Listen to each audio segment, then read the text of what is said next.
بسم اللہ الرحمن الرحیم۔ السلام علیکم ورحمۃ اللہ وبرکاتہ۔ حضرت عثمان رضی اللہ تعالیٰ عنہ سے روایت ہے کہ ان کا حال یہ تھا کہ جب بھی وہ کسی قبر کے پاہے کھڑے ہوتے تو بہت روتے، یہاں تک کہ آنسوؤں سے ان کی داڑھی تر ہو جاتی۔ ان سے پوچھا گیا، یہ کیا بات ہے کہ آپ جنت و دوزخ کو یاد کرتے ہیں تو نہیں روتے، اور قبر کی وجہ سے اس قدر روتے ہیں؟ آپ نے جواب دیا کہ رسول اللہ صلی اللہ علیہ وآلہ وسلم فرماتے تھے کہ قبر آخرت کی منزلوں میں سے پہلی منزل ہے،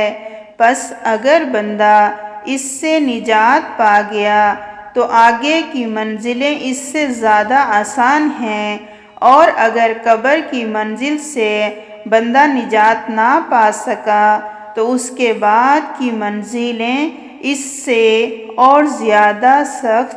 اور کٹھن ہیں۔ نیز رسول اللہ صلی اللہ علیہ وآلہ وسلم یہ بھی فرماتے تھے کہ نہیں دیکھا میں نے کوئی منظر مگر یہ کہ قبر کا منظر اس سے زیادہ خوفناک اور شدید ہے۔ حضرت عثمان رضی اللہ تعالیٰ عنہ ہی سے روایت ہے کہ رسول اللہ صلی اللہ علیہ وسلم کا طریقہ تھا کہ جب میت کے دفن سے فارغ ہو جاتے تو قبر کے پاس کھڑے ہوتے اور فرماتے کہ اپنے اس بھائی کے لیے اللہ تعالیٰ سے